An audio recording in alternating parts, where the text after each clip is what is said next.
Sub inspector SI भर्ती 2021 paper leak मामले में बड़ी कार्रवाई हुई है। एसओजी ने देर रात को आरपीएससी के पूर्व सदस्य रामू रायका को गिरफ्तार किया। एसओजी ने रायका से 5 घंटे पूछताछ भी की। एसओजी ने लंबी पूछताछ के बाद गिरफ्तार कर लिया। 4 जुलाई 2018 से लेकर जुलाई 2022 तक आरपीएससी सदस्य रहे हैं रामू रायका। शनिवार को रामू रायका के बेटा बेटी को गिरफ्तार किया था। इनसे पूछताछ में रामू रायका का नाम सामने आया था।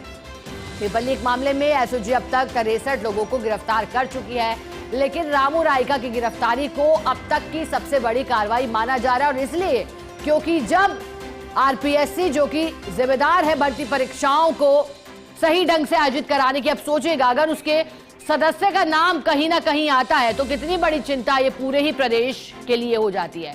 सहयोगी सत्यनारायण हमारे साथ जुड़े हैं। सत्यनारायण, एसओजी का जो एक्शन हुआ है उस पर हमने कल लंबी चर्चा की थी। रामू रायका के बेटा बेटी को पकड़ा गया, फिर गिरफ्तार उनको किया गया, अब उनका नाम सामने आया, फिर एसओजी ने उन्हें भी पूछताछ की। बताइएगा पूछताछ में क्या अहम कड़ियां हाथ लगी जिसके बाद उनकी गिरफ्तारी सुनिश्चित की गई, उनकी क्या भूमिका बताई जा रही है, अगर वो संदेह के घेरे में भी है तो भी उसका जिक्र सत्यनारायण। शिखा, देखिए, जब से इस पूरे प्रकरण के अंदर रामू रायका जो कि पूर्व आरपीएससी मेंबर हैं, उनके बेटे देवेश और बेटी शोभा को जब गिरफ्तार किया गया था तो उनकी दोनों की परीक्षा ली गई थी। बता दूं आपको, परीक्षा में शोभा के 200 में से केवल महज 24 नंबर आए थे, यानी कि इतनी कमजोर है पढ़ाई के अंदर। तो उसने ऐसा ही भर्ती परीक्षा पास, जैसे कि ये एक बड़ा सोचता विषय था।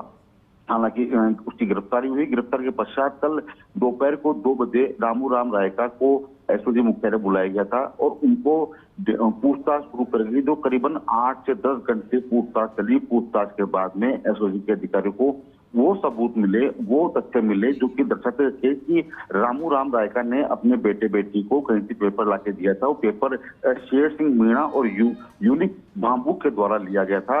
उसके बाद में देर रात को रामू रायका को गिरफ्तार कर लिया गया। शिखा, राजस्थान की सबसे बड़ी ये अहम खबर थी जो कि फर्स्ट इंडिया ने सबसे पहले दिखाई और यही बात कही कि अब जो कड़ियां हैं वो खुलती जाएगी। और खुद एडीजी वीके सिंह ने माना कि हाँ, अब बड़ा मगरमच्छ आ चुका है, तो अब माना जाएगा कि अब कई नकाब ऐसे उठेंगे जो कि इंगित करेंगे हाँ ये बड़े मगरमच्छ है जिनकी छह पर जिनकी मिलने पर ये पेपर लीक हुआ था और कई युवाओं के छहों पर पानी फेरा गया था। आज थोड़ी देर पश्चात आज उनको रामू रायका कोर्ट में पेश किया जाएगा और उनसे पूछताछ शुरू होगी। माना जा रहा है कि आज शाम तक और भी इस मामले की गिरफ्तारियां होंगी। तो आज एसओजी के एक्शन को देखने वाला इंतजार हमको भी रहेगा और कई युवा ऐसे हैं जिनको एसओजी की कार्रवाई का इंतजार है, क्योंकि कोर्ट में पेश करने के पश्चात ही उनसे पूछताछ शुरू की जाएगी और कई अहम राज इसमें हो सकते हैं। शिखा, बिल्कुल सत्यनारायण, जिन हाथों में युवाओं के सपनों को सौंपा गया था उन हाथों ने ही सपनों को तितर भीतर करने का कार्य किया। बहुत शुक्रिया आप सत्यनारायण।